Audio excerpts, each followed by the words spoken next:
A ver, pensemos en esto por un segundo. Las historias que conocemos de toda la vida, como las del libro del Génesis, ¿de dónde salieron? ¿Aparecieron así, de la nada? Bueno, hoy vamos a explorar una idea que es fascinante, y es que la identidad del antiguo Israel en realidad no nació en un vacío, nació en medio de un diálogo constante con las gigantescas civilizaciones del Antiguo Oriente. Así que esa es la gran pregunta que nos hacemos. ¿El libro del Génesis nació en una especie de burbuja?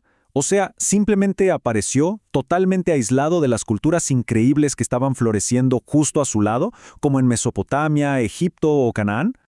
Y la respuesta, miren, es un no, pero bien rotundo. El Génesis no es un monólogo para nada, es más bien parte de una conversación cultural gigantesca. Tenemos que imaginarnos ese mundo antiguo, un lugar súper conectado por caravanas, por diplomáticos, un mundo donde las historias y las leyes viajaban pues tan libremente como la seda o las especias. Bueno, vamos a empezar por el principio. Y lo digo literalmente, porque es justo en los relatos de la creación donde estos ecos del mundo antiguo resuenan con más, pero más fuerza. Resulta que las historias sobre cómo se creó el mundo o sobre un diluvio universal no eran algo exclusivo de Israel, ni mucho menos. Eran temas súper populares. Imagínense los blockbusters de la mitología de Mesopotamia. Eran parte de lo que todo el mundo se imaginaba cuando pensaba en los orígenes de las cosas. Y es justo aquí donde la cosa se pone fascinante de verdad, porque cuando comparamos los detalles, el relato del diluvio que leemos en Génesis tiene unos paralelos que son de verdad asombrosos con mitos de Mesopotamia mucho, mucho más antiguos, como por ejemplo la epopeya de Gilgamesh. Y ojo, no estamos hablando de similitudes así por encimita, es que en algunas partes son casi un calco. A ver, fíjense en estos puntos. En ambas tradiciones, ¿qué pasa?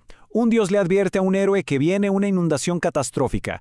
Luego le da instrucciones súper detalladas para construir un arca gigante y salvar a su familia y a todos los animales. Y para rematar, después del diluvio, el héroe manda pájaros para ver si ya hay tierra seca. Es que estos no son detalles menores, ¿eh? Son los pilares de toda la historia. Y entonces, ¿qué nos dice todo esto? Bueno, como sugiere esta cita de los expertos, es prácticamente un hecho que estas historias no aparecieron de forma independiente en cada lugar. Lo más probable es que viajaron, se adaptaron y terminaron formando una especie de patrimonio literario que no conocía de fronteras culturales. Pero ojo, que la influencia no se queda solo en los grandes mitos, para nada. Vayamos ahora a las historias de los patriarcas. Hablamos de Abraham, de Isaac, de Jacob. Sus vidas, sus historias, también se desarrollaron en un escenario cultural que era compartido por todo el Antiguo Oriente. Estas historias de los patriarcas nos llevan al segundo milenio antes de Cristo. Y tenemos que entender que ese no era un tiempo tranquilo. Era un periodo de una interacción súper intensa entre las grandes potencias. Había colonias comerciales asirias por aquí, tratados diplomáticos de los hititas por allá, y unas redes comerciales que conectaban absolutamente todo el creciente fértil. Exactamente ese, era el mundo en el que vivían los personajes del Génesis. Y claro, ellos no vivían en una burbuja aparte, no eran ajenos a las normas de ese mundo. Las costumbres sociales que vemos en el Génesis, cómo organizaban sus familias, sus prácticas legales, cómo hacían alianzas, todo eso era el estándar en toda la región. Esto es clave porque ancla estas historias en una realidad social muy concreta de su tiempo. Un ejemplo perfecto de esto es la endogamia. ¿Qué es eso? Pues la práctica de casarse dentro del mismo clan o familia. A ver, cuando Abraham manda a su siervo a buscarle una esposa a Isaac de su propia parentela, allá lejos en Mesopotamia, no está haciendo nada raro, para nada. Estaba siguiendo una costumbre cultural que era fundamental para ellos, para preservar el linaje familiar y todo el patrimonio. Ok, entonces, si Israel compartía tantísimas cosas con sus vecinos, ¿qué es lo que lo hacía único? ¿Dónde está la diferencia? Bueno, aquí está la clave.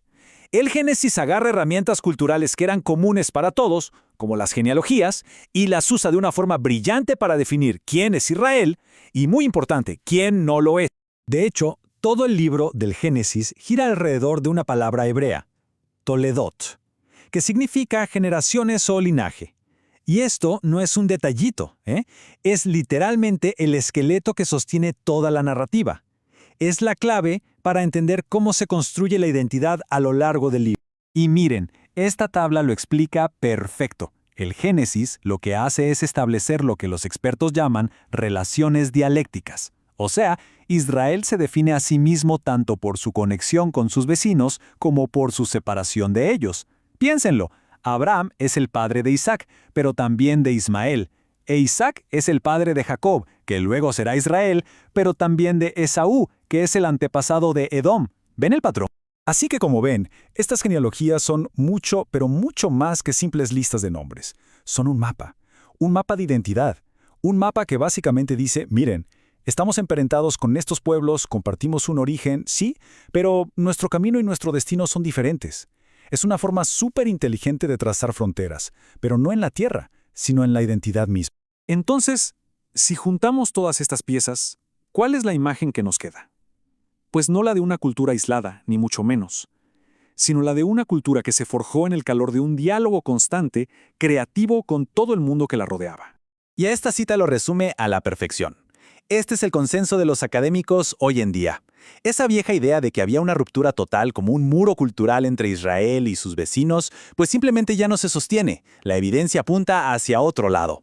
La verdadera genialidad, la singularidad de Israel que vemos en el Génesis, no está en que inventara todo desde cero. No, está en cómo tomó esas historias, esas costumbres y esas estructuras que compartía con todo su mundo y las reinterpretó. Las transformó para expresar su propia teología, su propia visión del mundo. Fue una síntesis creativa, no un rechazo total. Y todo esto nos deja con una reflexión final. Si una identidad tan, pero tan influyente en la historia como la de Israel se forjó en diálogo con otras culturas, eso nos lleva a preguntarnos algo, ¿no? ¿Qué conversaciones culturales, qué intercambios, qué interacciones están dando forma a las identidades de nuestro propio mundo hoy? Es una pregunta que la verdad va mucho más allá de la antigüedad y nos toca muy de cerca.